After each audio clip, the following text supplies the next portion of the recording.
Hello everyone, आप सभी लोगों का स्वागत है टीचिंग परीक्षा के आज के इस वीडियो में, जिसमें फ्रेंड्स हम लोग हमारा फंडामेंटल राइट्स या फिर जो मूलभूत अधिकार है आप लोगों के मौलिक अधिकार, इनके ऊपर में हम लोग चर्चा करेंगे। तो आप सभी लोग जल्दी जल्दी से बता दीजिए अगर आप लोगों को आवाज बराबर आ रही है, स्ट्रीमिंग भी आप सभी लोगों को बराबर है। जितने भी लोग हमारे साथ में यहाँ पर में जुड़ चुके हैं उन सभी का स्वागत है, सभी को आदाब, नमस्कार, सत श्री अकाल, ladies and gentleman, boys and girls. मैं आपको बता दूं कि ये जो आप लोगों का लेक्चर है, ठीक है, इसमें से काफी सारे क्वेश्चंस आप लोगों से पूछे जा सकते हैं। डिटेल में हम लोग इसको समझेंगे अच्छे से, और मैं साथ साथ में आपको क्वेश्चंस भी करवाता चलूंगा। ओके, तो फ्रेंड्स, फंडामेंटल राइट्स या फिर मौलिक अधिकार की हम लोग बात करते हैं यहाँ पर में। अब ये फंडामेंटल राइट्स नहीं है, फंडामेंटल या जो मौलिक है या मूलभूत है, इसका मतलब क्या होता है? फंडामेंटल मतलब कि ये तो होने ही चाहिए, बाकी चीजें है, ठीक है, वो चलेगा, बट ये तो होना ही चाहिए। ठीक है, समझी जी। बारात का स्वागत पान पराग से कीजिएगा, ठीक है, मतलब खाना रखो ना रखो बट पान पराग तो होना ही चाहिए। ऐसा वाला कंसेप्ट वो शायद उन लोगों का था। तो फंडामेंटल राइट्स ये तो अधिकार कम से कम, और भी बहुत सारे अधिकार हम हमारे सिटीजन को देंगे, बट ये अधिकार तो कम से कम होनी चाहिए। That's why it is fundamental. इसको इसको संविधान ने गारंटी आप लोगों के लिए ली है, संविधान ने, कि इसकी जो है ये आपको तो मिलना ही मिलना है। ठीक, फंडामेंटल। अब फ्रेंड्स, फंडामेंटल राइट्स के बारे में मैं आप लोगों से बात करूं तो ये जरूरी क्यों है, क्यों लाने की जरूरत पड़ गई फंडामेंटल राइट्स को? ऐसे भी तो काम चल सकता था, ऐसे ही लिख देते अधिकार। फंडामेंटल राइट्स क्यों बोलने लगे? देखिए, फंडामेंटल राइट जो है आप लोगों को अथॉरिटेरियन रूल से बचाता है, कि कल जाके मान लीजिए कि एक्स वाई जेड पर्सन अगर मान लो देश के प्रधानमंत्री बन जाते हैं, या कोई एक्स वाई जेड पार्टी आ जाती है सरकार में और वो अपने मन मर्जी से काम करने लगे, लोगों को सताने लगे, तो उससे बचाव कैसे होगा? लोगों के पास अधिकार होंगे, कुछ ऐसे अधिकार होंगे जो उनसे नहीं छीने जा सकते, तभी तो सरकार जो है कंट्रोल में रहकर काम करेंगी। तो तानाशाही से, अथॉरिटेरियन रूल से बचाने के लिए फंडामेंटल राइट्स जो है आप लोगों के यहाँ पर में होते हैं। इसके अलावा टायरनी, उत्पीड़न, अगर कोई आपकी सरकार आपका उत्पीड़न कर रही है या कोई और व्यक्ति आपका उत्पीड़न कर रहा है, उससे आपको बचाने के लिए यहाँ पर में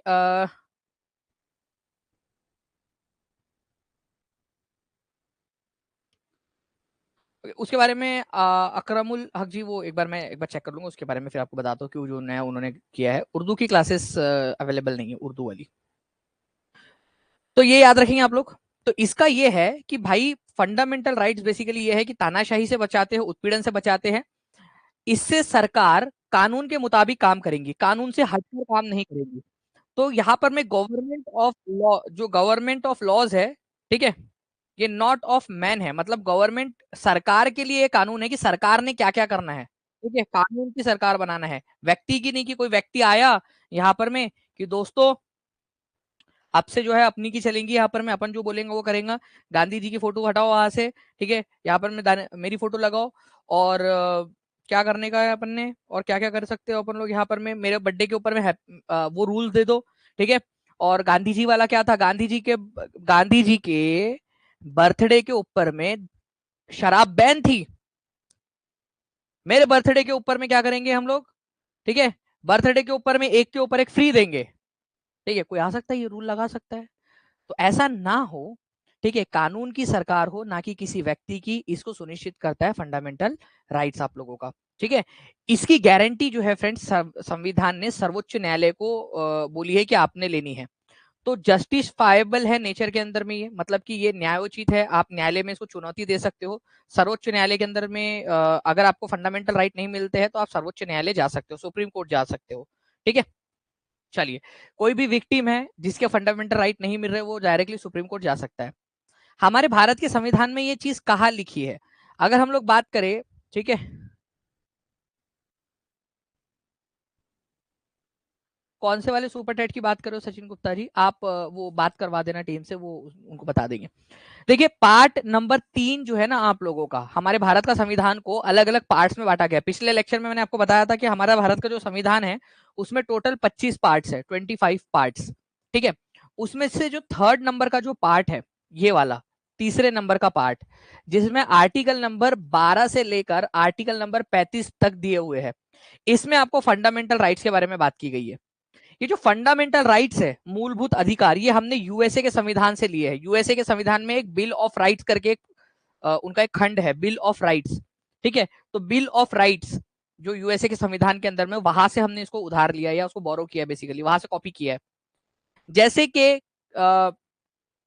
एक बार करीब 800 साल पहले की बात है, ब्रिटेन के अंदर में, ब्रिटेन के उस समय के जो राजा थे, उन्होंने अपने लोगों को कुछ अधिकार दिए थे। उस दस्तावेज को जिसमें वो अधिकार दिए थे उसको मैग्ना कार्टा कहा जाता था। तो उसी की संज्ञा लेकर, उसी का उदाहरण लेकर भारत का मैग्ना कार्टा किसको कहा जाता है? पार्ट नंबर 3 को भारत का मैग्ना कार्टा कहा जाता है। ठीक है, ये याद रखना है आप लोगों ने, भारत का मैग्ना कार्टा कहा जाता है। तो भारत का मैग्ना कार्टा किसको कहा जाता है? पार्ट नंबर 3 को, भारत के संविधान का मैग्ना कार्टा। ठीक है, मैग्ना कार्टा। तो ये भाई लिखा तो है यहाँ पर में, भारत का मैग्ना कार्टा किसको कहा जाता है। ओके, चलिए अब देखिए फ्रेंड्स, फंडामेंटल राइट्स जो है, ये आप लोगों की छोटी छोटी चीजें जो आगे में भी आने वाली है आप लोगों की, जो बस एक आप लोगों को वो दे रहा हूँ। अरे वो वुड्स डिस्पैच जो है वो भारत के लिए एजुकेशन का मैग्ना कार्टा है। कोई भी इंपॉर्टेंट चीज होती है उसको मैग्ना कार्टा नाम दे दिया जाता है। तो आपका एजुकेशन का मैग्ना कार्टा किसको बोलते हैं? तो वुड्स डिस्पैच को बोलते हैं, वो अलग चीज है। एजुकेशन का मैग्ना कार्टा, ये जस्ट मैग्ना कार्टा, ठीक है। कोई भी इंपॉर्टेंट चीज होती है ना, उसको मैग्ना कार्टा कहा जाता है। ये जो नीचे वाले पॉइंट है आप लोगों के, ये आगे में आने वाले, डोंट वरी।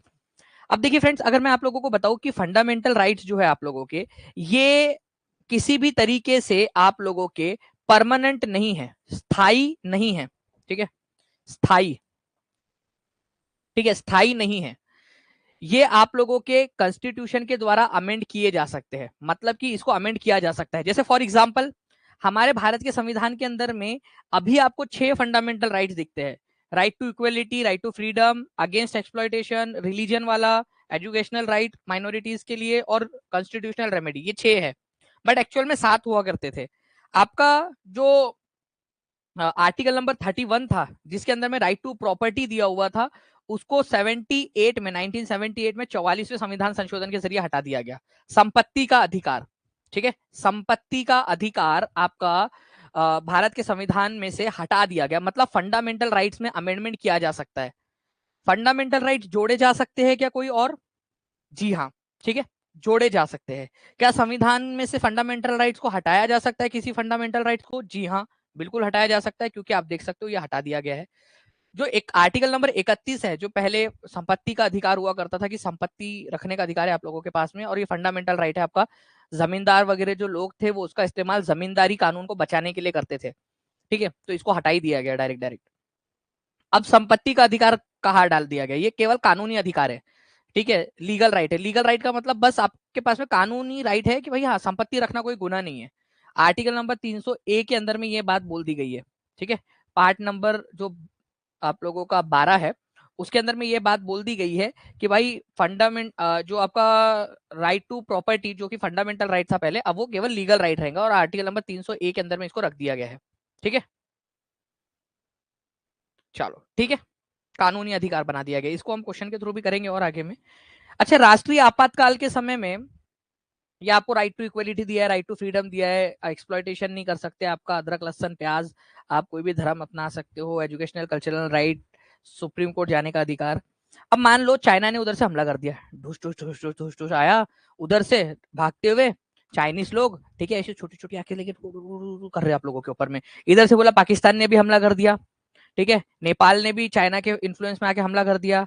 बांग्लादेश बोले हमको भी प्रूफ करना है अपने आप को, हम 71 से हम लोग प्रूफ ही नहीं कर पा रहे, कोई लड़ ही नहीं रहा हमसे।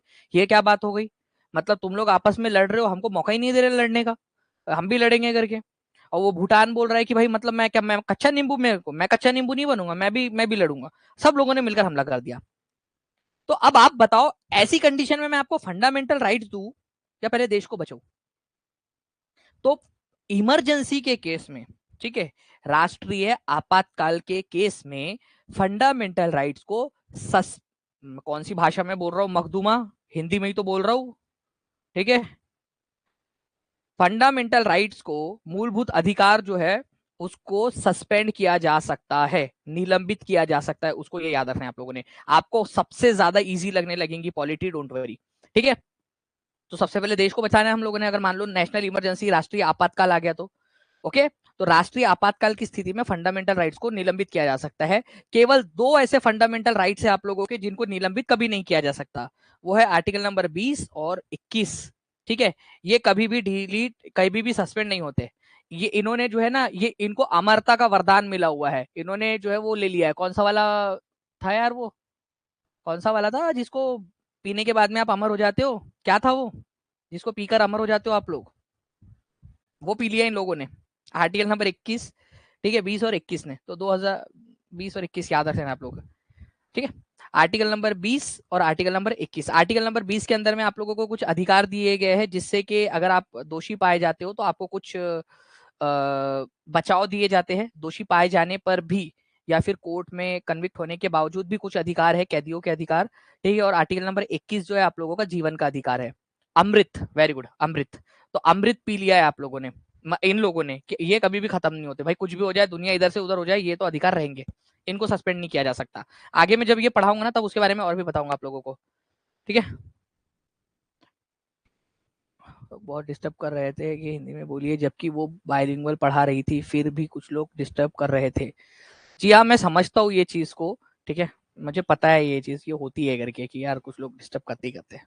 आते हैं फ्रेंड्स हम लोग यहाँ पर में हमारे एक एक करके आर्टिकल्स के ऊपर में। मैंने आप लोगों से कहा कि हमारे भारत के अंदर में आर्टिकल नंबर 12 से लेकर आर्टिकल नंबर 35 तक फंडामेंटल राइट्स है। बट एक्चुअल में जो आप लोगों के फंडामेंटल राइट्स है, ठीक है, एक्चुअल में जो फंडामेंटल राइट्स है वो आप लोगों के, ठीक है,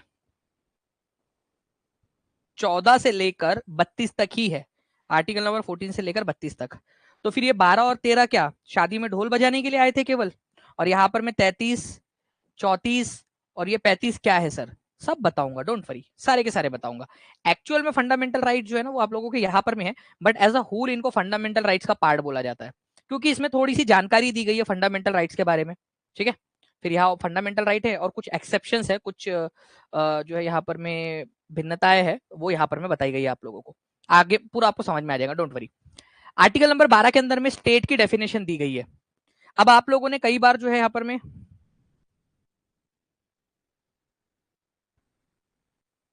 यार अब वो डेटा का तो मैं क्या इशू, मैं क्या ही करूँ, उसका डेटा आपका खत्म हो रहा है तो मतलब मेरे पास, मेरे को तो 360 में बिल्कुल क्लियर दिख रहा है, ऐसा कुछ भी नहीं है। 360 में चल रहा है मेरा, और मेरे को बिल्कुल क्लियर दिख रहा है। तो आर्टिकल नंबर 12 जो है फ्रेंड्स ये स्टेट को डिफाइन करता है। तो जब जब स्टेट शब्द आए इसका मतलब क्या है? ठीक है, ठीक है, स्टेट का मतलब क्या होता है? तो यहां पर में स्टेट का मतलब होता है हमारा हर चीज जो सरकार से रिलेटेड है। हमारी भारत की पार्लियामेंट ये स्टेट है। हमारे भारत के किसी भी राज्य की, राज्य मतलब यहाँ पर में जो राजस्थान, उत्तर प्रदेश, बिहार, ठीक है, दिल्ली की जो लेजिस्लेचर है वो, पंजाब की, मध्य प्रदेश, महाराष्ट्र, जो भी लेजिस्लेचर है आपका वो स्टेट कहलाएगा। कोई भी म्यूनिसिपैलिटी हो, कोई पंचायत हो, वो स्टेट कहलाएगा।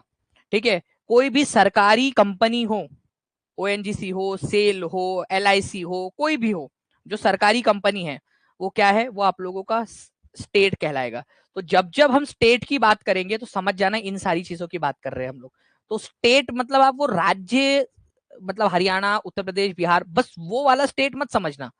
आर्टिकल नंबर 12 में बोला गया है कि इस पार्ट में, पार्ट नंबर 3 में, मतलब जो फंडामेंटल राइट का पार्ट है, ठीक है, जितनी भी भारत सरकार की, भारत देश की संस्थाएं है जो सरकारी है, हर एक चीज को यहां पर में स्टेट नाम से पुकारा जाएगा। क्लियर है ये? जहां जहां स्टेट बोलेंगे तो इन सबको इमेजिन कर लेना। ऐसा इसने आर्टिकल नंबर 12 ने खुद बोला है हमें कि देख भाई मैं पहले बता दे रहा हूं, मेरे को बाद में बोलना मत कि बताया नहीं था करके। ठीक है, तो 12 ने पहले ही बता दिया, मैं क्लियर कर देता भाई। ठीक है, thank you Khushboo Kumari ji for your sweet comment, thank you very much. ठीक है, ये याद रखना है आप लोगों ने सारी की सारी चीजें। नाउ अब आते हैं आगे में, आर्टिकल नंबर 13 क्या बोलता है भाई? मतलब आर्टिकल नंबर 12, यही तेरी दोस्ती, यही तेरा प्यार, तूने अपनी क्लियर कर दिया कि स्टेट की डेफिनेशन क्या है। थोड़ा सा मेरे को भी करने दे यार, मैं भी कुछ बता देता हूँ, है ना, मैं भी कुछ करूंगा यहाँ पर मैं। तो आर्टिकल नंबर 13 क्या बोलता है? आर्टिकल नंबर 13 बोलता है, देखो भाई लोग, जो भी कानून बनाओगे तुम लोग आगे में जाकर, जो भी कानून तुम लोग संसद में बनाओगे जाकर आगे में, अगर वो फंडामेंटल राइट्स के खिलाफ हुआ तो तुम्हारी खैर नहीं। उस कानून को जो है, सुप्रीम कोर्ट को मैं ये अधिकार देता हूं और हाई कोर्ट्स को मैं ये अधिकार देता हूं कि इस कानून को रैप कर दो, खत्म कर दो, फिनिश कर दो, खल्लास कर दो। ठीक है। तो आर्टिकल नंबर 12 ने स्टेट की डेफिनेशन दी और आर्टिकल नंबर 13 ने judicial review, doctrine of judicial review बोलते हैं उसको, न्यायिक समीक्षा। ठीक है, न्यायिक समीक्षा बोला जाता है इसको, ये यूएसए से लिया है हम लोगों ने ये वाला कंसेप्ट। तो आर्टिकल नंबर 13 बोलता है कि अगर कोई भी कानून इन फ्यूचर जाकर बनता है और वो फंडामेंटल राइट्स का उल्लंघन करता है तो उसको इनवैलिड घोषित कर दिया जाएगा। ठीक है, रद्द कर दिया जाएगा, बिल्कुल ये वाली बात है। तो 12 और 13 बहुत सारे लोगों को समझ में नहीं आता, बट अब आप लोगों को समझ में आ गया होगा। सुप्रीम कोर्ट और हाई कोर्ट को जुडिशियल रिव्यू, न्यायिक समीक्षा का पावर दे दिया है इसने। हमने यूएसए से लिया ये कंसेप्ट कि भाई कोई भी कानून फंडामेंटल राइट्स के खिलाफ जाएगा तो उसको वॉइड घोषित या फिर रद्द कर दिया जाएगा उसको। ठीक है, ये ठीक है। चलो, शमा शर्मा बोले पहली बार समझ में आया सर, वाओ, चलो बहुत अच्छी बात है, आपको समझ में आ गया, बहुत बढ़िया। ठीक है, 12 और 13 समझ में आ गया अब अपने को। 12 ने बोला स्टेट की डेफिनेशन क्या रहेंगी, स्टेट अपने को समझ गया, स्टेट मतलब हर सरकारी, हर चीज स्टेट। आप सरकारी टीचर बन जाओगे, आप भी स्टेट बन जाओगे। ठीक है, उसके बाद में आर्टिकल नंबर 13 बोलता है कि भाई 12, मैं भी कुछ बोलना चाहता हूं, मुझे भी बोलने का कुछ अधिकार दिया जाए। आर्टिकल नंबर 13 बोलता है कि अगर फंडामेंटल राइट्स, जो भी फंडामेंटल राइट्स आगे में आने वाले उनके खिलाफ कोई कानून बनेगा तो हाई कोर्ट और सुप्रीम कोर्ट को यह अधिकार रहेगा कि उस कानून को रद्द कर दे। इसी को जुडिशियल रिव्यू कहा गया है। ठीक है, ये यूएसए से हमने लिया था। गजब, खत्म हो गई बात। आते अब हम लोग यहाँ पर में हमारे कुछ क्वेश्चन की तरफ में भी आ जाते हैं।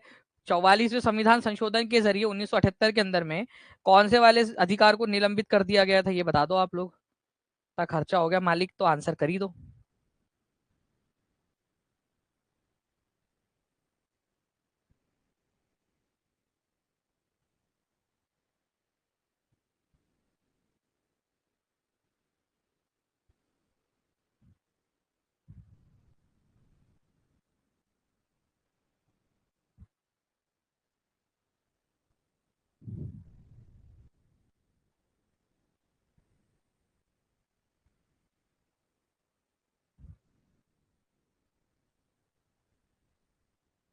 बहुत बढ़िया फ्रेंड, देखिए यहाँ पर मैं आप लोगों के आंसर आने स्टार्ट हो गए हैं। ऐसे ही आप लोगों ने आंसर करते रहना है। ठीक है, गुड। तो राइट टू प्रॉपर्टी, ये एक्चुअल में ना क्वेश्चन से क्वेश्चंस निकाल के 44th अमेंडमेंट और 1978, ये याद रखेंगे आप सभी लोग। Now friends, right to equality, right to freedom, ठीक है, right against exploitation, right to freedom of religion, cultural and educational rights, right to constitutional remedy, ये आप लोगों के कुछ अधिकार है। ठीक है, ये 6 अधिकार है आप लोगों के फंडामेंटल राइट्स। ठीक है, fundamental rights, right to freedom, right against exploitation, right to freedom of religion, cultural and educational rights, right to constitutional remedy. एक एक करके हम इसके ऊपर में बात करते हैं।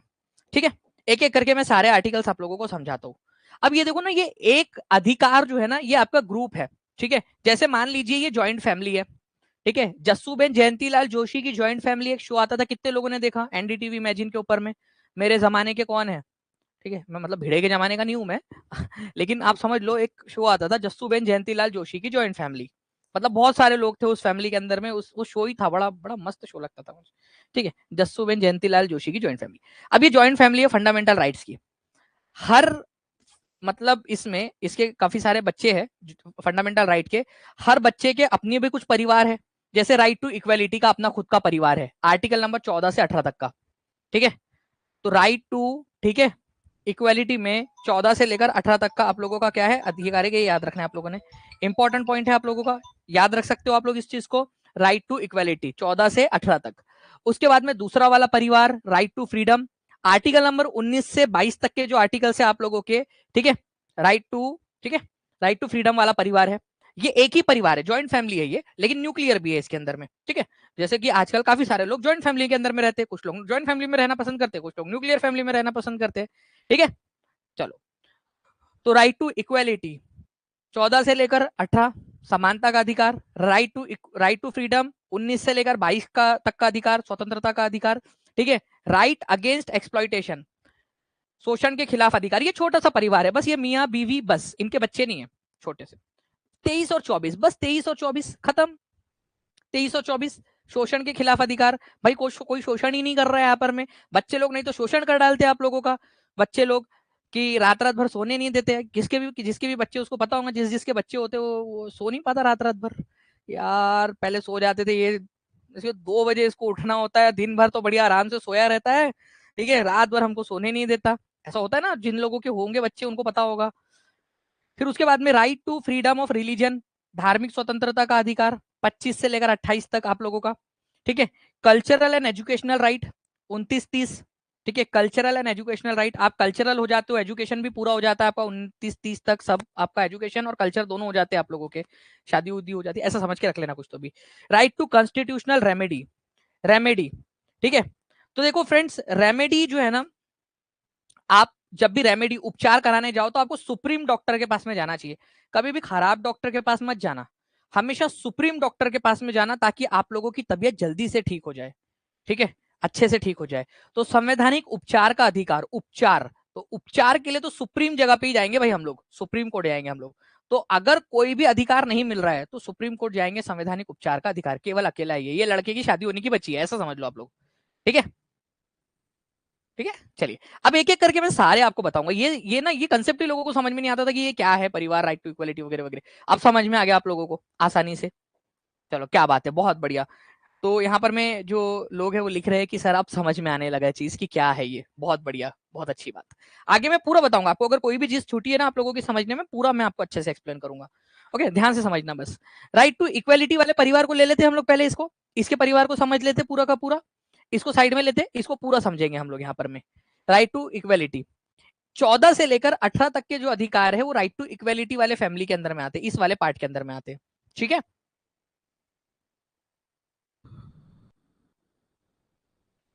ओके, 14 से लेकर 18 तक।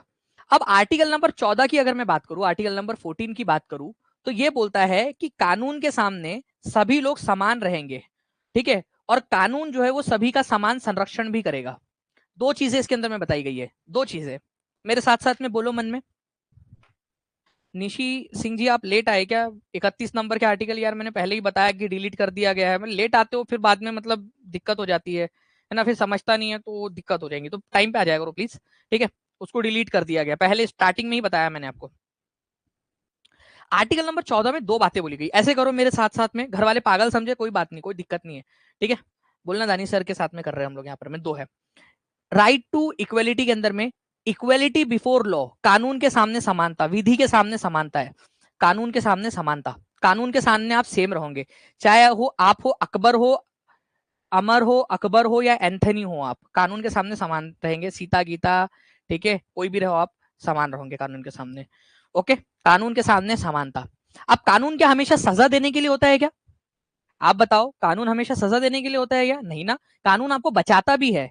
तो इक्वल प्रोटेक्शन ऑफ लॉ, मतलब कानून के सामने आपको समान संरक्षण भी मिलेगा। ऐसा नहीं कि आप जो है बड़े व्यक्ति हो तो आपको जल्दी सजा मिल जाएगी, और आप छोटे व्यक्ति हो तो आराम से चलो चल रहा है केस, जबकि भारत में ये होता है।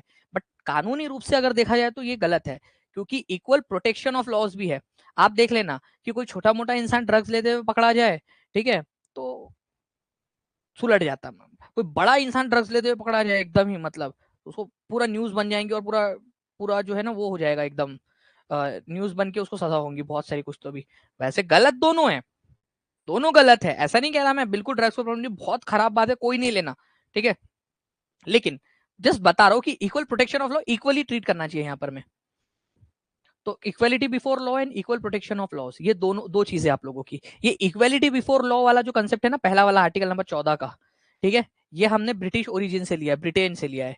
और इक्वल प्रोटेक्शन ऑफ लॉस जो है ये हमने अमेरिका की कॉन्स्टिट्यूशन से लिया, दोनों का मिक्सचर बना के हम लोगों ने ले लिया। वैसे भी चूड़ा बनाना हम लोगों को बहुत पसंद है, ठीक है।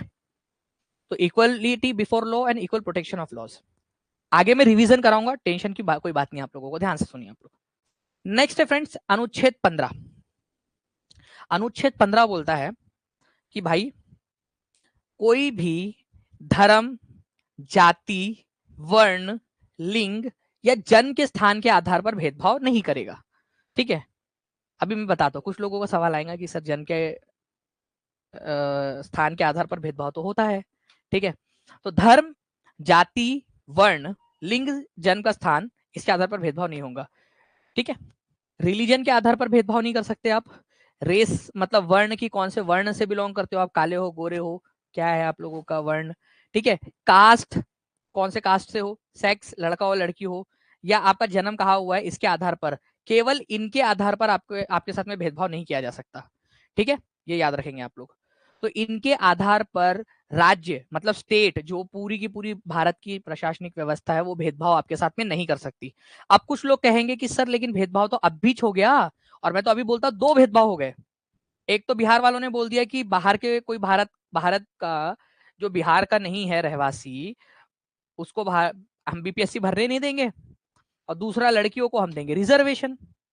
ये तो दोनों हो गए यहाँ पर में, ठीक है। अब यहाँ पर में कोई एक है जिन्होंने बोल दिया कि कास्ट में भी होता है सर, कास्ट के आधार पर भी भेदभाव होता है, कास्ट को भी रिजर्वेशन।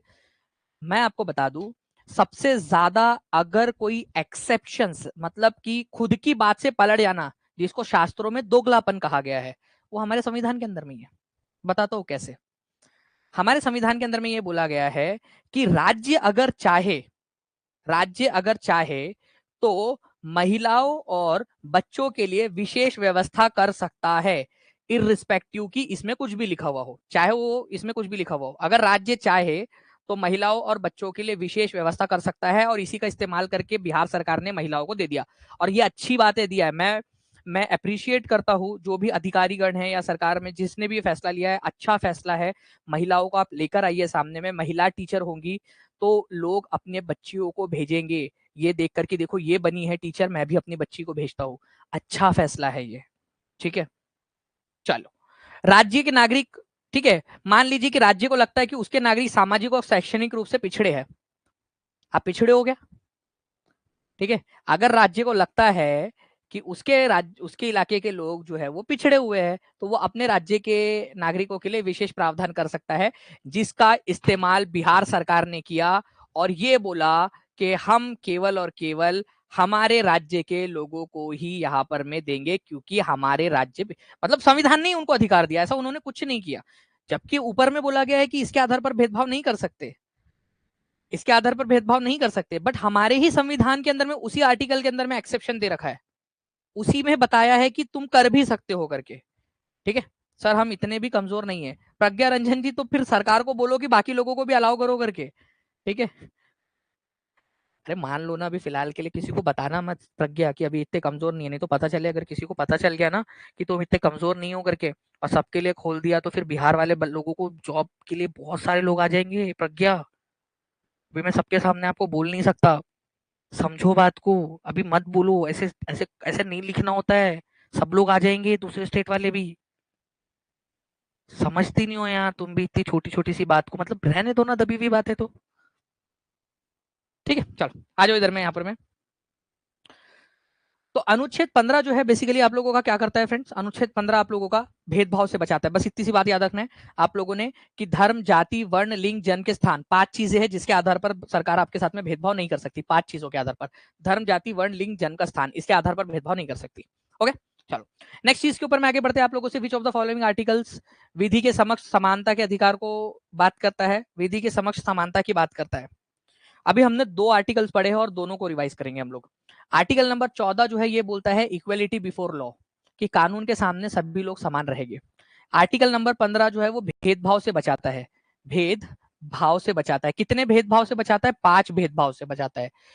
जन्म का स्थान, जाति, वर्ण, ठीक है, रिलीजन, धर्म, और आप लोगों का बेसिकली कौन से कहां पर में आपका जन्म का स्थान हुआ है आप लोगों का, ठीक है।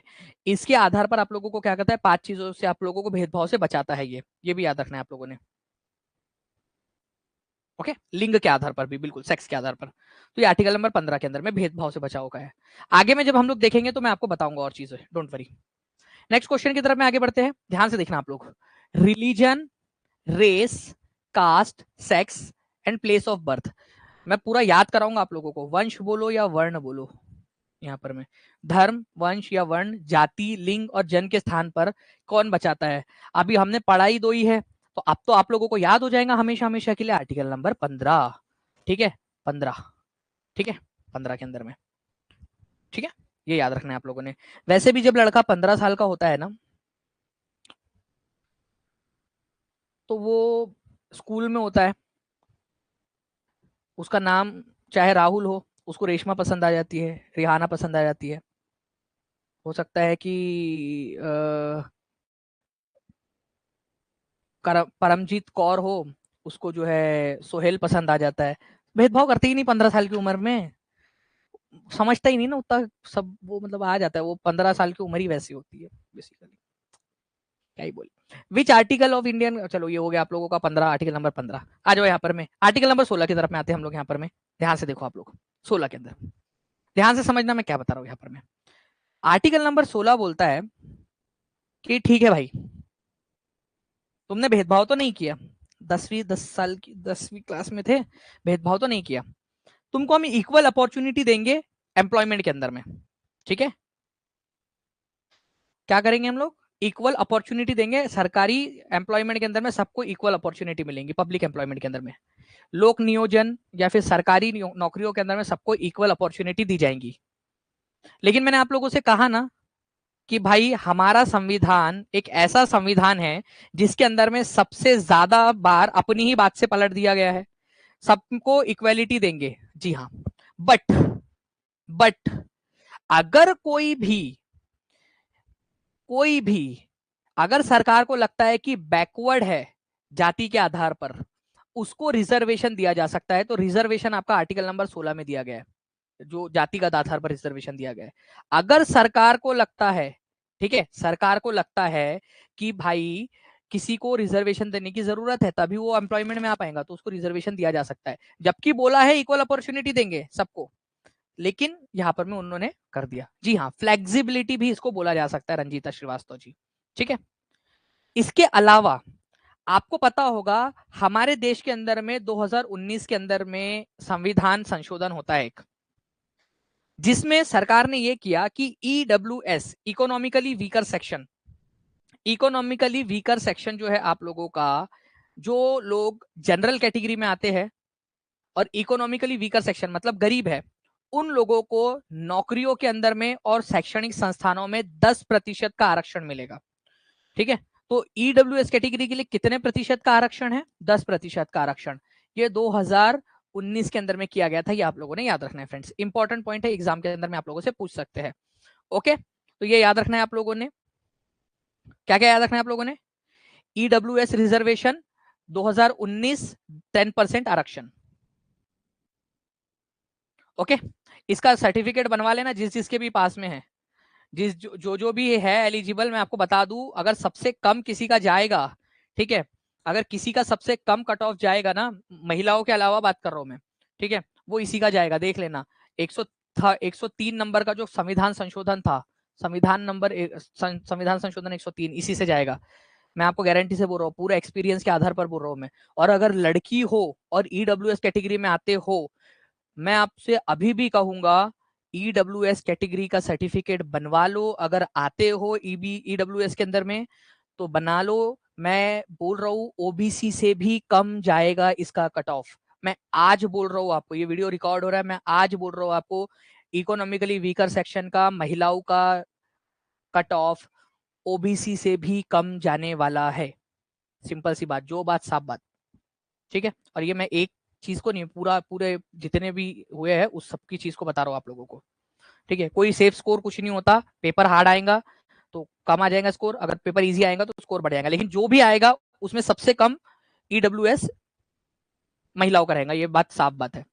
नाउ फ्रेंड्स, अब बात हो गई आप लोगों की इक्वलिटी इन पब्लिक एम्प्लॉयमेंट, सरकारी आप लोगों का जो है क्या मिलेगा आप लोगों को। ठीक है, सरकारी जो है आप लोगों को जॉब के अंदर में इक्वल अपॉर्चुनिटी मिलेंगी, ये बात की गई है आप लोगों की। उसके बाद में आर्टिकल नंबर 17 बोलता है कि अगर हमारे भारत के अंदर में कोई भी किसी भी जात पात के आधार पर छुआछूत करता है, हमारे भारत में क्या होता था पहले, मान लीजिए कि यहाँ पर में कोई एक खास जाति का कोई व्यक्ति है, वो कुएं से पानी नहीं भर सकता, क्यों, क्योंकि उसकी जाति को छोटा माना जाता है, वो मंदिर में नहीं जा सकता, उसके बच्चे स्कूल में नहीं पढ़ सकते, जाएंगे भी तो अलग नीचे बैठना पड़ेगा, उनके साथ में भेदभाव होता था। इसी को अनटचेबिलिटी बोला जाता है। ऐसा कहा जाता है कि अगर ब्राह्मण ऐसे चल रहा है, ठीक है, और ब्राह्मण की जो परछाई है, ठीक है, उसको भी जो है वो शूद्र, अगर कोई नीची जाति का है उसको वो टच हो गई तो उस ब्राह्मण को घर जाके नहाना पड़ेगा। ये वर्ण व्यवस्था की जो हमारी बुराइयां थी, ये याद रखना है आप लोगों ने। ओके, तो अनटचेबिलिटी से बहुत ज्यादा नुकसान हुआ है हजारों सालों तक। तो अनटचेबिलिटी को एबॉलिश कर दिया गया है। अगर आप में से किसी ने भी जात पात के आधार पर अनटचेबिलिटी को, छुआछूत को प्रमोट किया, आपको जिंदगी भर सरकारी जॉब नहीं मिलेंगी, ये याद रख लेना आप लोग, ठीक है। अगर जाने के बाद में स्कूल में जाके भी किया तो आप लोगों को जॉब से हटा दिया जाएगा। अनटचेबिलिटी मतलब जात पात नहीं करनी है। तो एबोल्यूशन ऑफ अनटचेबिलिटी की किसी भी छोटी जाति का है, इस वजह से इसको मैं टच नहीं करूंगा, ठीक है, या छोटी जाति का है इस वजह से मैं इसको कुएं से पानी नहीं भरने दूंगा, इसको कहा जाता है छुआछूत। छुआछूत मतलब ये नहीं है यहाँ पर मैं, ठीक है, कि सूरज के पास, ठीक है, चराग के पास मोम लाकर देखूं, मोम को चराग के पास लाकर देखूं, हो इजाजत तो तुझे हाथ लगा कर देखूं, लड़की को बोल रहा है कोई, मान लो, वो वाला टचेबिलिटी अनटचेबिलिटी नहीं है ये। ये याद रखना है आप लोगों ने। जाति के आधार पर अगर आप भेदभाव करते हो किसी के साथ में, तो ये ऑफेंस है आप लोगों का, और ये आप लोगों का जो है, ठीक है, क्या है, क्रिमिनल, आप पे कार्रवाई हो सकती है, सरकारी सुविधाओं से वंचित हो जाओगे, ठीक है। चलो आगे बढ़ते हैं। अब कई बार क्या होता है, मैं इस गांव का जयकान शिखरे, मैं यहाँ का राजा अधिराज, महाराजा अधिराज, अदरक लहसन प्याज सब हूँ यहाँ का मैं, ठीक है। ये जो टाइटल्स ले लेते थे ना लोग बड़े बड़े से, यहाँ पर मैं बहुत बड़े बड़े से, ठीक है, श्री श्री आ, जो है विक्रमादित्य, ठीक है, और समुद्रगुप्त, ठीक है, जहांगीर, सलीम, पता नहीं कौन कौन सी बहुत बड़ी बड़ी उपाधियां ले लेते थे, राजकुमार, राजकुमारी। तो ये जो टाइटल्स थे, उपाधियां थी, इन सबको अंत कर दिया गया, बोले इनको डालो कचरे में। अब उपाधियां नहीं रहेंगी आप लोगों की, ठीक है, ये याद रखना है आप लोगों ने। तो जितनी भी उपाधियां है, टाइटल्स है, इनका एबोलिशन कर दिया गया 18 साल की 18 आर्टिकल नंबर 18 में, ठीक है। ये याद रखना है आप लोगों ने, किसी भी भारतीय सिटीजन को केवल भारत नहीं, बल्कि फ्रेंड्स भारत के बाहर से भी, ठीक है, भारत के बाहर का भी कोई भी टाइटल लेने से जो है, ठीक है, वो प्रोहिबिट करता है, उसको प्रोहिबिट करता है। कोई टाइटल आप लोग नहीं ले सकते हो। अगर आप कोई टाइटल ले रहे हो, कोई भी टाइटल अगर आपको मिल रहा है, तो आपको क्या करना पड़ेगा, भारत सरकार से पहले परमिशन लेनी पड़ेगी, ठीक है। आपको भारत सरकार से परमिशन लेनी पड़ेगी, तभी आप वो टाइटल को रिसीव कर सकते हो। टाइटल का मतलब ही होता है उपाधि, कोई आपको दिया गया है, मान लो आपके नाम के आगे कुछ लगा दिया जा रहा है, कुछ बड़ा सा कुछ तो भी, ठीक है, वो उसको उपाधि बोला जाता है। तो उपाधियों का अंत कर दिया गया। जैसे सबसे पहला इसको इसको पता है किसने, इसको सबसे पहले किसने छोड़ा था, राजकुमारी अमृत कौर ने छोड़ा था इसको सबसे पहले, मैं आपको बता सकता हूँ। एक्चुअल में क्या हो रहा था, ध्यान से सुनो, ठीक है। हुआ यूं, वो बैठे थे वो लोग वहां पर में 6-7 लोग वहां पर, और चर्चा कर रहे थे। श्री राजगोपालाचारी जो थे, उन्होंने बोला कि यार टाइटल्स का अंत करना है, कैसे करें।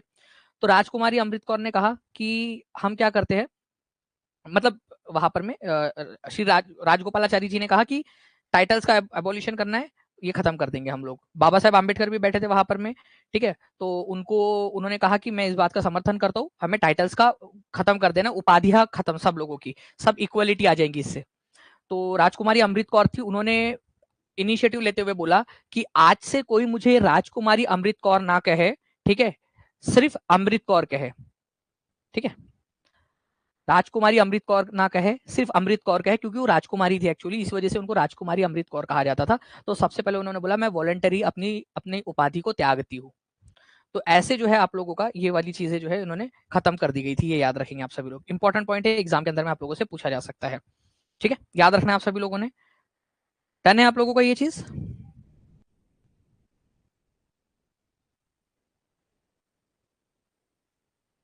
चलिए, जी हाँ, भारत रत्न वगैरह वाला मैं आपको बताता हूँ आगे में, कोई इशू नहीं, पहले आप इधर में आ जाओ, आप लोगों को वो बताता हूँ मैं आप लोगों को।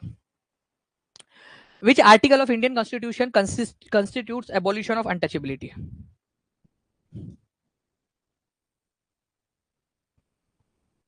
इस क्वेश्चन का आंसर करो पहले, सबसे पहले।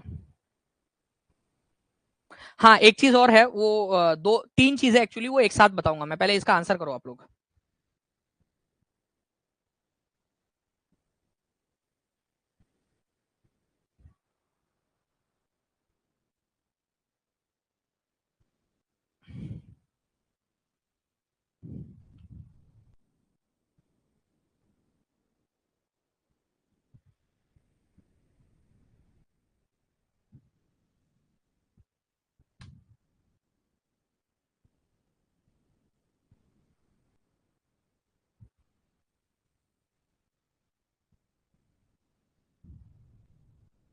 जी, तो आंसर आप लोगों का आ गया है फ्रेंड्स। अस्पृश्यता का उन्मूलन जो है आर्टिकल नंबर आप लोगों को 17 में दिया गया। एक एक करके कर लेते हैं हम लोग यहाँ पर में। हम लोगों ने देखा 16 के अंदर में क्या था, 17 में क्या था, जो जो पढ़ चुके हैं उसको रिवीजन करते जाएंगे हम लोग। आर्टिकल नंबर 16 में बोला था कि इक्वलिटी इक्वालिटी इक्वालिटी, ठीक है, in opportunity opportunity in public employment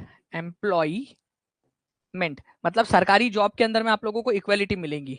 article number 17 क्या बोलता है, यही एबोल्यूशन ऑफ अनटचेबिलिटी की अनटचेबिलिटी जो है, छुआछूत जो है उसको निर्मूलन कर दिया जाएगा। सरकारी जॉब के अंदर में इक्वल अपॉर्चुनिटी दी जाएंगी, ये 16 साल की उम्र में बोला है। लड़के को प्यार हो गया, वो बोला 16 साल की उम्र में कि भाई अब मेरे को जल्दी से काम धंधे पे लगना पड़ेगा, नहीं तो जो अभी 15 साल की उम्र में जो भेदभाव को खत्म करके उसने प्यार किया था, ठीक है, ओके, उसको मिलेगा नहीं। वो 17 साल के अंदर में अनटचेबिलिटी आ जाएंगी उसकी जिंदगी में, ये याद रखना है। और जो टाइटल उसको मिला हुआ है ना, बॉयफ्रेंड गर्लफ्रेंड जो भी वाला टाइटल मिला हुआ है, टाइटल छिन जाएगा उससे 18 के अंदर में। तो ठीक है, तो 15 में भेदभाव खत्म किया था उसने, 14 साल का हुआ लड़का, जवान हो गया, ठीक है। इक्वेलिटी उसको समझ में आ गई कि भाई सब लोग सेम है, सब लोग समान है, कानून के सामने सब समान होते हैं। 15 साल के अंदर में उसने भेदभाव खत्म करके जो है वो कर लिया अपना, जो भी करना था उसको पसंद आ गया कोई। 16 साल की उम्र में उसने जॉब ढूंढनी स्टार्ट कर दी। उसको पता था कि अगर 16 साल की उम्र में उसने जॉब नहीं ढूंढी, ठीक है, इक्वेलिटी नहीं मिली उसको जॉब के अंदर में, तो 17 साल में अनटचेबिलिटी आ जाएंगी उसके ऊपर में, और उसका जो टाइटल है 18 साल के अंदर में वो एबॉलिश हो जाएगा। तो कहानी को इस प्रकार से आप लोग याद रख सकते हो, ठीक है। चलिए, समझ गए ना भावनाओं को, बस इतनी सी बात है, भावनाओं को समझो बस।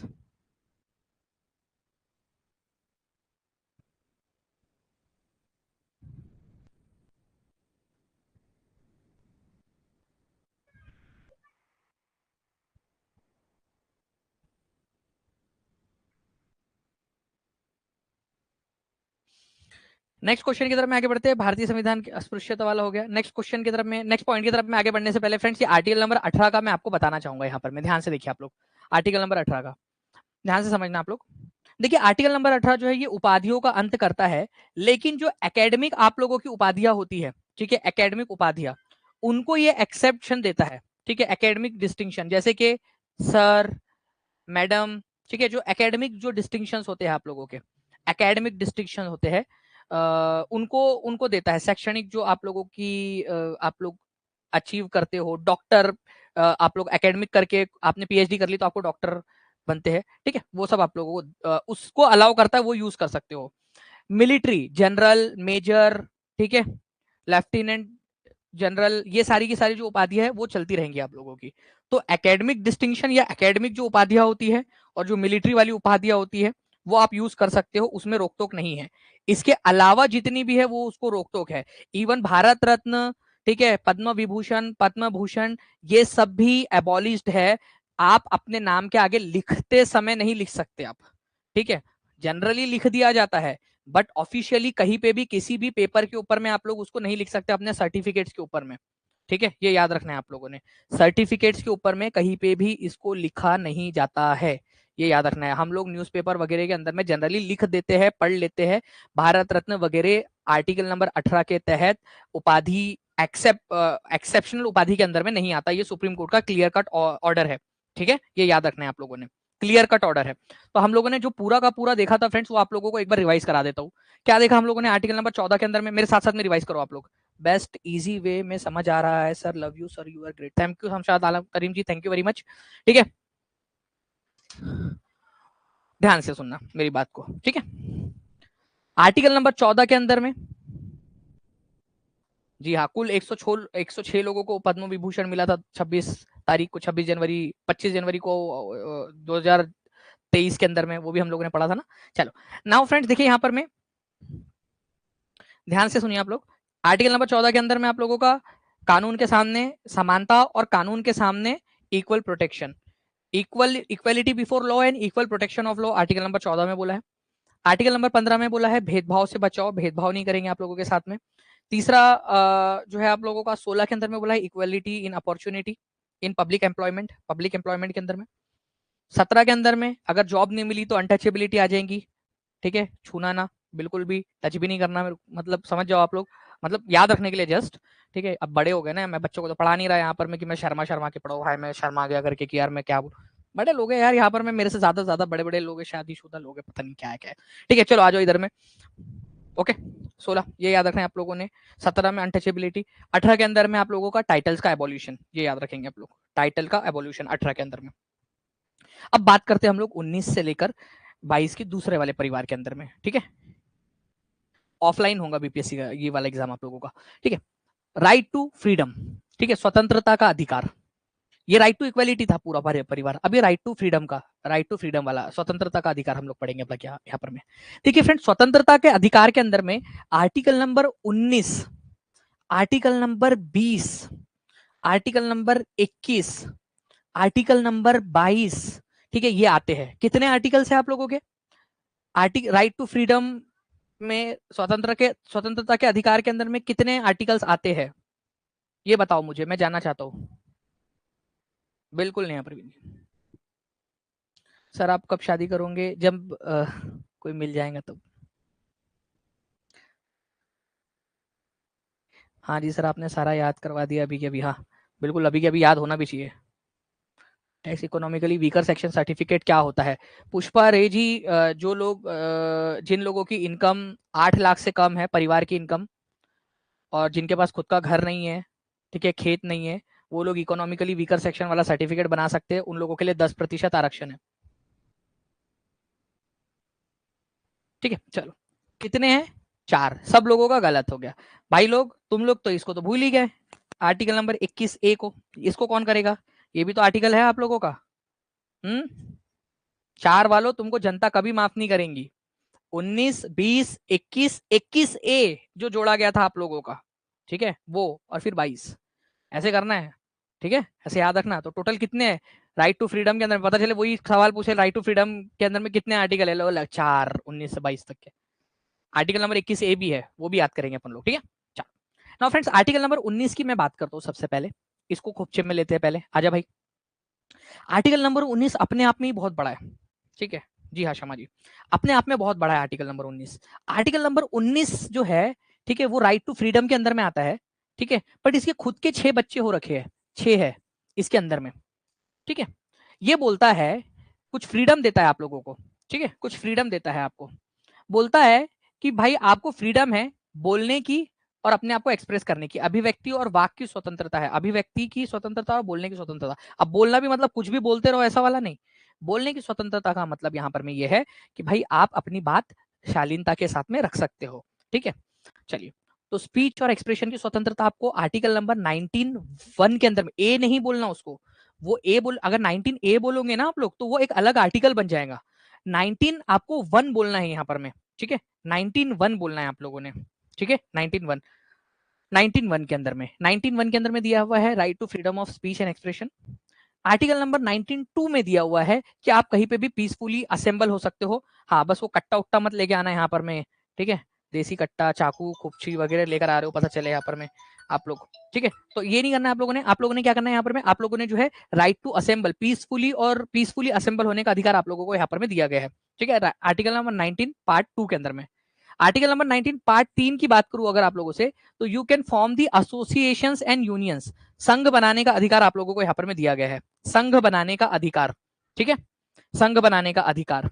तो राइट टू फॉर्म एसोसिएशन और यूनियंस, कि भाई अपन लोगों ने बना लिया सोशल आर्मी जिंदाबाद, दानिश सर की सोशल आर्मी जिंदाबाद, ठीक है।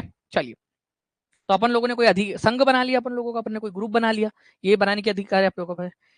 भारत में कहीं पे भी घूमने का अधिकार, जैसे आप लोगों का जिन जिन लोगों का एग्जाम क्लियर हो जाता है, चलो घूमने घूमने के लिए घूमी घूमी करने चलेंगे अपन, तो भारत में किसी भी जगह पे घूमने का अधिकार आप लोगों को, तो क्या क्या है, बोलने का अधिकार, एसोसिएशन बनाने का अधिकार, संघ बनाने का अधिकार, ठीक है, फ्रीली अपने परिवार भारत के अंदर में कहीं पे भी घूमने का अधिकार, ठीक है। लड़कियां जिनकी स्पेशली शादियां हो चुकी है वो तो बड़ी खुश होंगी इस अधिकार को लेकर।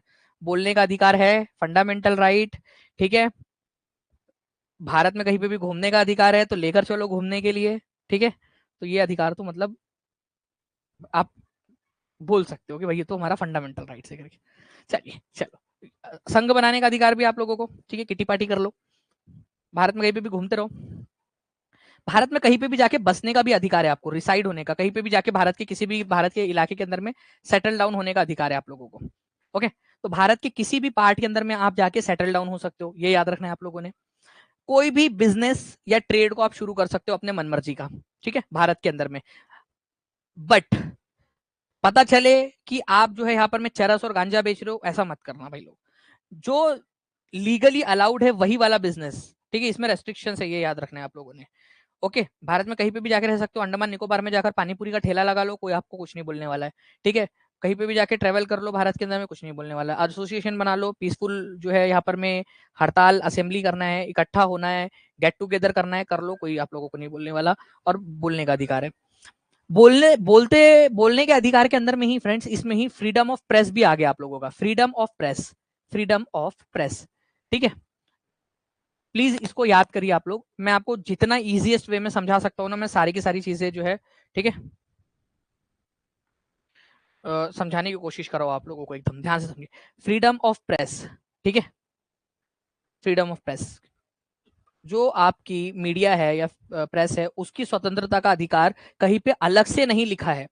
तो फ्रीडम ऑफ प्रेस कौन से अधिकार के अंतर्गत आता है, ये क्वेश्चन कई बार पूछ लिया जाता है। तो आर्टिकल नंबर 19 में सब क्लॉज 1 जो है ना, वही फ्रीडम ऑफ प्रेस को भी डिफाइन करता है। ये सुप्रीम कोर्ट के काफी सारे डिसीजन के अंदर में आ चुका है ऑलरेडी। ओके, ये याद रखना है आप लोगों ने।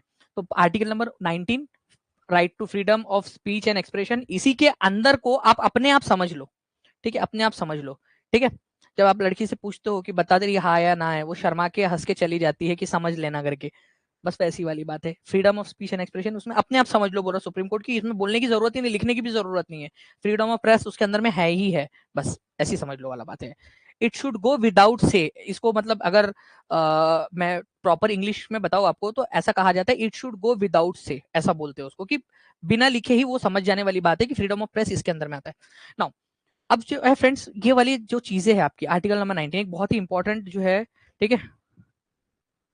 सर रियली अब लग रहा है कि अब सब याद रह जाएगा। यास्मीन परवीन जी, क्या बात है, बहुत इजीली याद हो रहा है sir, really appreciate your teaching style, thank you very much, ठीक है। दानिश सर की अकेले की जय नहीं, यहाँ पर मैं पूरे की पूरी टीचिंग परीक्षा की और दानिश सर की पूरी आर्मी की जय, आप सभी लोगों की जय। मैंने कहा था आप लोगों से जो पेशेंस रखेगा उसको लिए मैं पूरी जान लगा दूंगा। अब देखो ध्यान से मेरी बात, ये अधिकार तो दिए आप लोगों को, क्या ये अधिकार सबको दे दे? क्या ये अधिकार सबको दे दे? बोलू ओसामा बिन लादेन को, आ भाई, ठीक है, आजा भारत में घूम ले, कहीं पे भी टेरिटरी के अंदर में लगा ले, समोसे का ठेला, पकोड़े का ठेला लगा ले भारत के अंदर में आके कहीं पे भी, ठीक है, तेरे को खरीद के दे देता हूँ मैं यहाँ पर, मैं बिहार के पटना के जो है चौराहे के ऊपर में एक कॉर्नर की दुकान। अरे भाई भारत के लोगों को ही दे दे, ये बहुत बड़ा अधिकार, बहुत बड़ी बात है, ठीक है। तो it's only available for citizen of India, केवल भारत के जो है, ठीक है, केवल और केवल भारत के नागरिकों के लिए अवेलेबल है, ये पॉइंट याद रखना है आप लोगों ने, ठीक है। भारत के नागरिकों के लिए अवेलेबल है, ये याद रखना है आप लोगों ने। इसके ऊपर में रीजनेबल रेस्ट्रिक्शंस लगाए जा सकते हैं। सोवरेनिटी, भारत की संप्रभुता के ऊपर में कोई खतरा है, भारत के इंटरनल मामलों के अंदर में कोई खतरा है, भारत की अखंडता पर मान लो कि चाइना ने हमला कर दिया उधर में, उधर चाइना ने हमला कर दिया और यहाँ पर में जो है मेरा भाई छोटू सिंह यादव बोल रहा है कि सर मेरे को चेक करना है कि नाक बीच में आती कि नहीं आती, मेरे को प्योंगयांग लेक जाना है, ठीक है, वो चेक करने की नाक बीच में आती कि नहीं आती। अरे मेरे लाल, तेरे नाक के बीच, तेरे नाक के चक्कर में मतलब मारा जाएगा खुद भी, कि नाक बीच में आती कि नहीं आती, वो चेक करना है तेरे को। तो मतलब अगर कोई कोई दिक्कत आ जाए, कोई परेशानी आ जाए, तो ऑब्वियस सी बात है रेस्ट्रिक्शन लगाएंगे तुम्हारे, तुम थोड़ी बोलेंगे कि यहाँ पर मैं आर्टिकल 19 में लिखा है कि कहीं पे भी घूमने दो, घूमी घूमी करने दो हमको करके नाक। अब नहीं जाने दे सकते यार, समझ बात को। कोरोना आया हुआ है, तुम बोल रहे हो कि मेरे को जाना है घूमने के लिए पार्क के अंदर में, ठीक है, बहुत दिन हो गए सर मिला नहीं करके, ठीक है, ठीक है, याद रखना है आप लोगों ने कि रीजनेबल रेस्ट्रिक्शंस लगाए जा सकते हैं। केवल और केवल, ठीक है, भारतीय नागरिकों के लिए अवेलेबल है। ठीक है सर, अदर कंट्री में जाके बिजनेस कर सकते हैं क्या? यहाँ साफ साफ लिखा हुआ है कि भारत के अंदर में कहीं पे भी जाके बिजनेस कर सकते हैं। दूसरे देश में जाके बिजनेस करना है तो उनका संविधान पढ़ना पड़ेगा, उनके संविधान में क्या लिखा हुआ है वो देखना पड़ेगा आपको, वो अलाउ कर रहे कि नहीं कर रहे। अब इधर आ जाओ यहाँ पर। मैं चलिए, ये समझ में आ गया आप लोगों को आर्टिकल नंबर 19। ये समझाना मेरे लिए बड़ा मतलब एक डिफिकल्ट टास्क था। अगर आपको समझ में आ गया है सब लोगों को तो मैं समझूंगा मेरा काम आसान हो गया करके आप लोगों को। मेरे इतने इंटेलिजेंट बच्चे हैं, समझ में आ गया आप लोगों को? ओके, सिलेबस 15 जुलाई तक खत्म हो जाएगा आपका। आ जाओ यहाँ पर। मैं नेक्स्ट बात आते हैं फ्रेंड्स आर्टिकल नंबर 20 की। अब मान लो कि आपको पुलिस उठाकर लेकर गई, पुलिस उठाकर लेकर गई और आपको कन्विक्ट भी कर दिया गया, मतलब दोष सिद्धि भी हो गई आप लोगों की। ठीक है, आप लोगों की, ठीक है, आप लोगों की दोष सिद्धि भी हो गई आप लोगों की। तो क्या करें आप लोगों को? तो दोष सिद्धि होने के ऊपर में आर्टिकल नंबर जो 20 है वो 3 प्रोविजंस बोलता है। आर्टिकल नंबर 20 बोलता है no ex post facto law, मतलब कि कोई भी पर्सन को, ठीक है, कोई भी जो अपराधी है उसको तब तक दंडित नहीं किया जा सकता जब तक कि उसने ऐसा कुछ करने के समय जो अपराध के रूप में ले लिया है, आरोपित है, ठीक है, मतलब कानून का उल्लंघन नहीं किया है। अगर मान लीजिए कि उसने कोई कानून का उल्लंघन नहीं किया है, किसी भी चीज का जो है, जब वो काम कर रहा था उस समय वो कानून नहीं था, तो उस व्यक्ति को, ठीक है, उस व्यक्ति को आप लोग जो है सजा नहीं दे सकते। फॉर एग्जाम्पल, इसका एग्जाम्पल देता हूं आपको आसान भाषा के अंदर में। मान लीजिए कि आपने आपने जो है चीटिंग की, आप यूनिवर्सिटी एग्जाम में थे, आपने चीटिंग की। जब आपने चीटिंग की उस समय का कानून ये था कि जिस एग्जाम में, जिस पेपर में आपने चीटिंग की, आपने इंग्लिश के पेपर में चीटिंग की, तो केवल और केवल इंग्लिश के पेपर से आपको जो है डिस्क्वालीफाई कर दिया जाएगा, आपको वो पेपर बाद में वापस से देना पड़ेगा। ये प्रावधान उस समय था। लेकिन प्रिंसिपल से आपने पंगा ले लिया था, आपने प्रिंसिपल की लड़की को प्रपोज करके रखा हुआ था, वो तो सोच के रखा था कि भाई इसको तो, इससे तो बदला लूंगा मैं। उसने क्या किया, अगले दिन रूल बना दिया। उसने देखा कि ये तो चीटिंग करते हुए पकड़ा गया, उसने अगले दिन रूल बनाया आपके लिए, मतलब सबके लिए, कि अगर एक भी पेपर में चीटिंग करते हुए पकड़े जाओगे तो सारे पेपर से डिस्क्वालीफाई कर दिए जाओगे। बट आर्टिकल नंबर 20 ये कहता है कि अगर आपको सजा देनी है तो जिस समय जो सजा दी गई थी आप लोगों को, ठीक है, जिस समय सजा दी गई थी उस समय क्या कानून था आप लोगों का, उसके अनुसार आप लोगों को सजा दी जाएगी। ठीक है, उस टाइम के अनुसार। ओके, ये याद रखना है आप लोगों ने, ये इंपॉर्टेंट वाला पॉइंट है, आप लोगों का एग्जाम के अंदर में पूछा जा सकता है आप लोगों से। आफरीन फातिमा जी, बिल्कुल 8 तक की, मतलब पीआरटी के अंदर में आपको 8 तक की करना है। ओके, तो ये इसका मतलब है कि भाई कोई भी व्यक्ति को बाद में कानून बनाकर पहले जिस समय उसने काम नहीं किया था उस समय सजा नहीं दी जा सकती। नो डबल जियोपार्डी, इसका मतलब है कि मान लो एक व्यक्ति को एक ही काम के लिए 2 बार सजा नहीं दी जा सकती। एक एक जो है उसने अपराध किया है तो उसके लिए 2 बार उसको सजा नहीं हो सकती। अगर एक बार सजा दे दी तो दूसरी सजा नहीं मिलेगी उसको, एक काम के लिए एक ही बार सजा मिल सकती है आप लोगों से। ये याद रखना है आप लोगों ने। ओके, इंपॉर्टेंट है आप लोगों से, कोई भी एग्जाम के अंदर में आप लोगों से पूछा जा सकता है।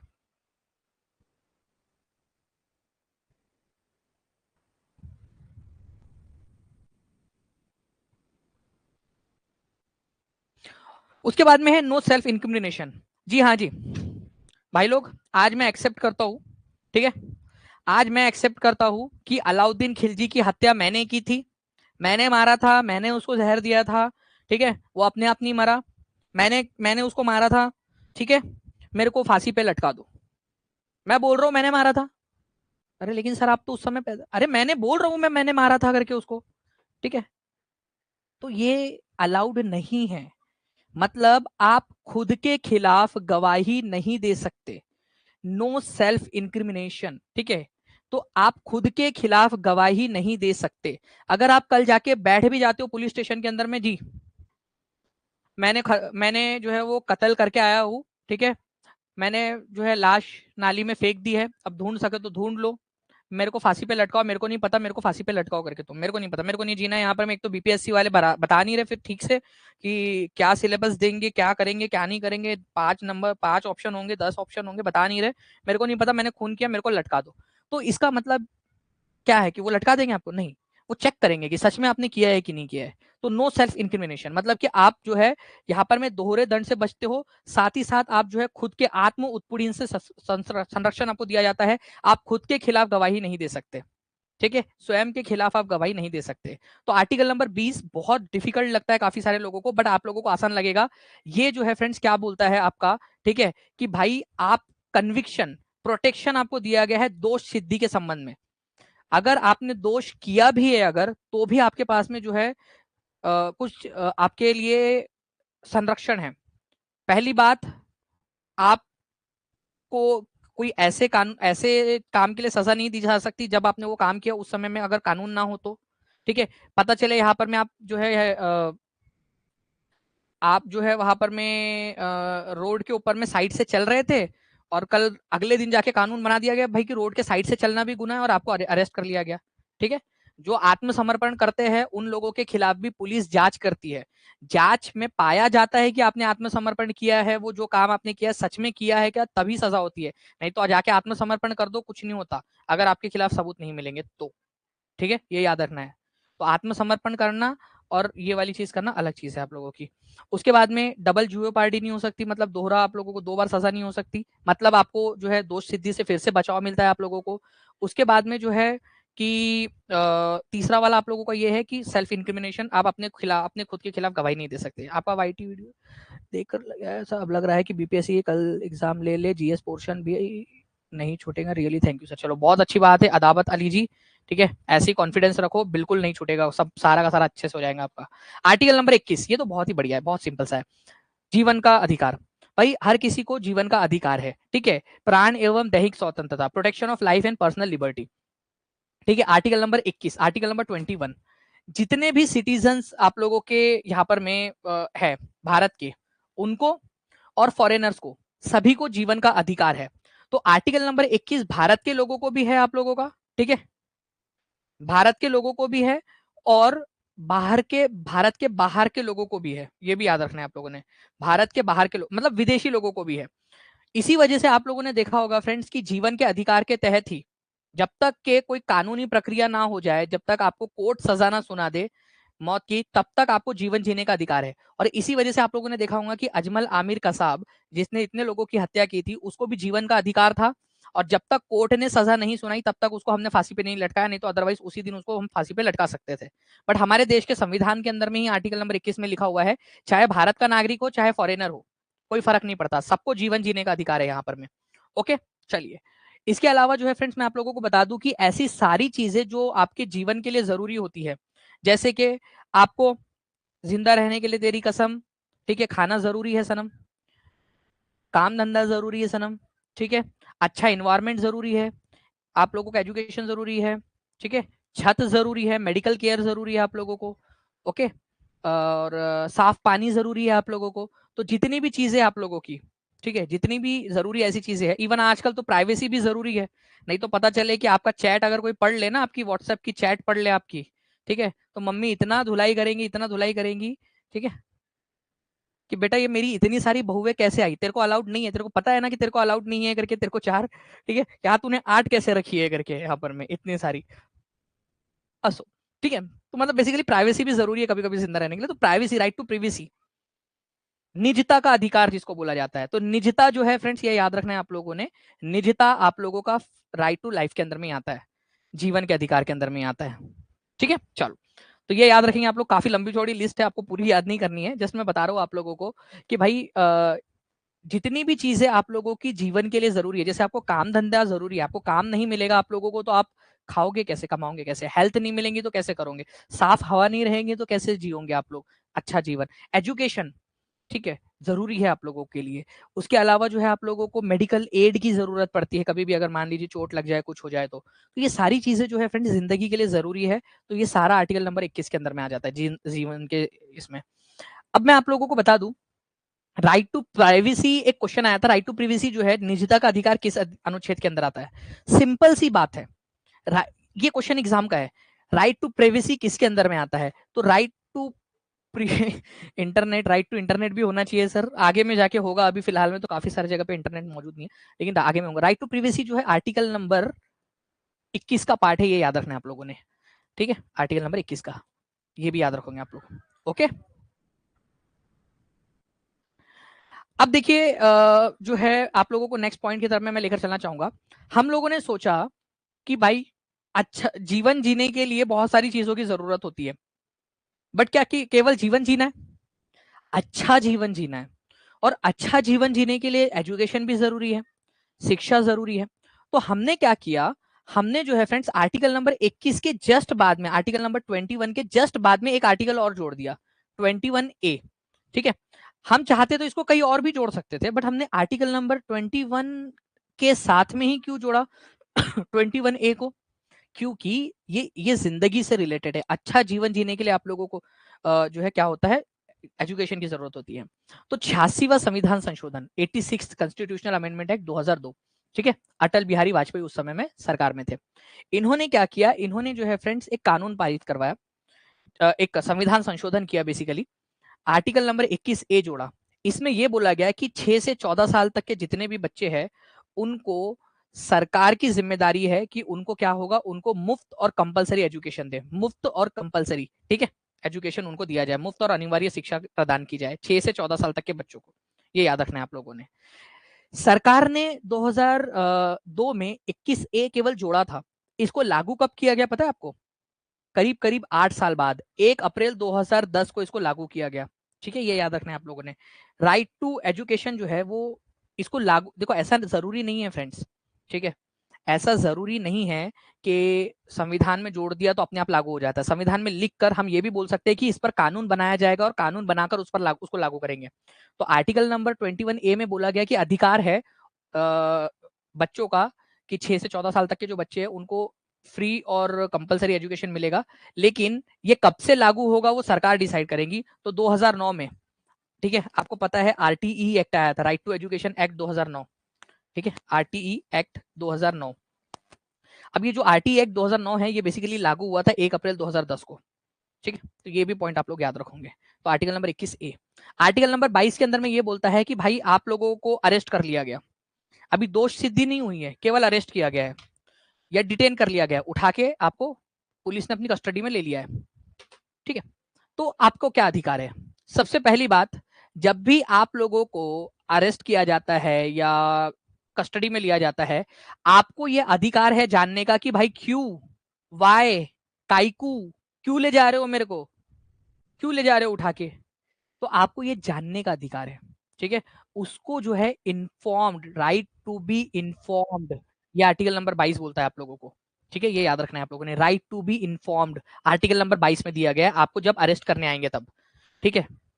उसके बाद में जब भी आपको उठा के लेके जाएंगे, ठीक है, जब भी आपको उठा के लेके जाएंगे उसके 24 घंटे के अंदर अंदर आपको मैजिस्ट्रेट के सामने पेश करना पड़ेगा, ठीक है, मैजिस्ट्रेट के सामने, जज के सामने, कि भाई लो जज साहब देखो इसको उठा के लेकर आया है, ठीक है, दानिश सर की क्लास के अंदर में फालतू कमेंट कर रहा था ये, हम इसको उठा के लेकर आए हैं, ठीक है। दानिश सर ने बोला कि चुपचाप से भाई पढ़ाई के ऊपर में ध्यान दो, फिर भी सुन ही नहीं रहा, सुन ही नहीं रहा, हम इसको उठा के लाए, आप बताओ क्या करना है करके। अब जज साहब के ऊपर में है, जज साहब सोचेंगे कि इसको पुलिस स्टेशन में रखना है कस्टडी में या इसको छोड़ देना है। पुलिस अपने कस्टडी के अंदर में, पुलिस अपनी कस्टडी में केवल और केवल 24 घंटे तक आपको रख सकती है, उससे ज्यादा नहीं, ठीक है, उससे ज्यादा नहीं। 24 घंटे के अंदर अंदर पुलिस को आपको मैजिस्ट्रेट के सामने पेश करना पड़ेगा, ठीक है, मैजिस्ट्रेट के सामने पेश करना पड़ेगा। मैजिस्ट्रेट डिसाइड करेगा कि आपको कस्टडी में रखना है या नहीं रखना है करके। मैजिस्ट्रेट ने मना कर दिया तो वो आपको छोड़ दिया जाएगा।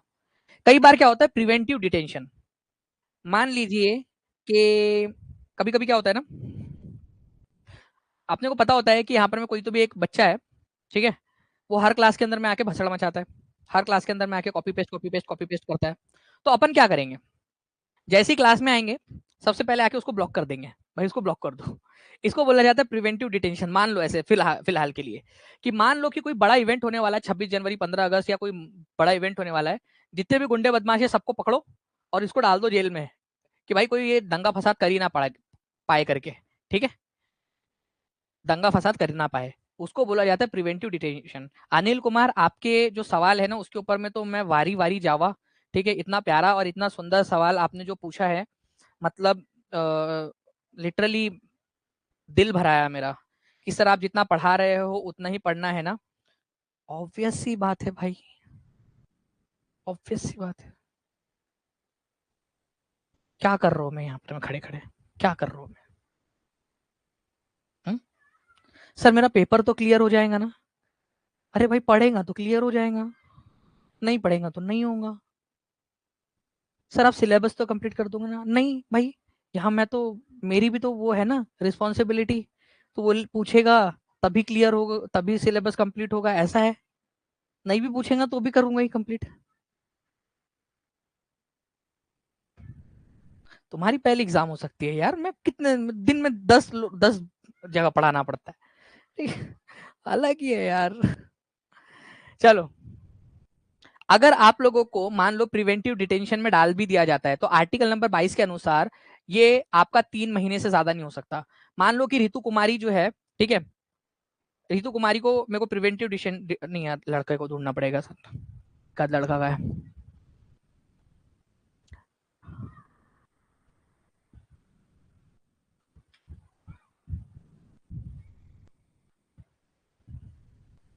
ठीक है, अमित सिंह है मान लीजिए, ठीक है।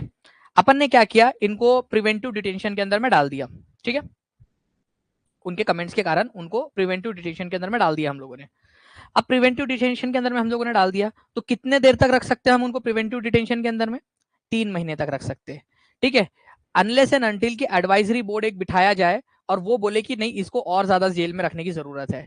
तो एक क्वेश्चन बना था एग्जाम के अंदर में फ्रेंड्स, मैं आपको बता दूं, ठीक है, ध्यान से समझना, कि जो प्रिवेंटिव डिटेंशन होता है आप लोगों का, ओके, प्रिवेंटिव डिटेंशन जिसको निवारक निरोध भी बोला जाता है, निवारक निरोध, अगर किसी व्यक्ति को इस संदेह के आधार पर गिरफ्तार किया गया है कि वो कुछ हल्ला मचा सकता है, कुछ हो हंगामा मचा सकता है, तो आप उसको मैक्सिमम कितने दिनों तक जेल में रख सकते हो प्रिवेंटिव डिटेंशन में? 3 महीने तक। क्या इसको बढ़ाया जा सकता है? जी हाँ, ठीक है। एक जो है सलाहकार बोर्ड बनेगा और उसके उसके पास अगर पर्याप्त कारण है तो इसको और ज्यादा बढ़ाया भी जा सकता है, ठीक है। और ये हाई कोर्ट के निगरानी में बनता है ये सलाहकार बोर्ड, ये भी याद रखना है आप लोगों ने। मैं बहुत ज्यादा और भी जा सकते हैं हम लोग यहाँ पर में, ठीक है।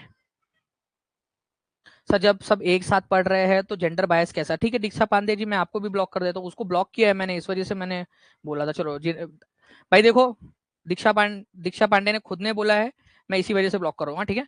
उन्होंने बोला जेंडर बायस क्यों कर रहे हो सर, मैंने एक्चुअली मेरे को उनको ब्लॉक करना था, वो उन व्यक्ति को, तो मैं दीक्षा को भी कर देता हूँ यार। ये सॉरी, मैं मतलब मैं माफी चाहता हूँ आपसे कि जेंडर बायस हो गया मेरे से। एक मिनट, सॉरी दीक्षा दी।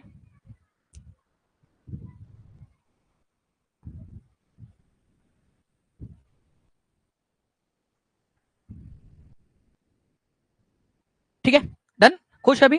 चलो, now friends, which of the following articles of the constitution of india defines the right to education?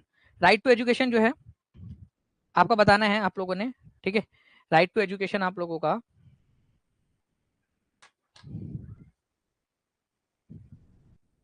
कौन से अधिकार के अंदर में आता है?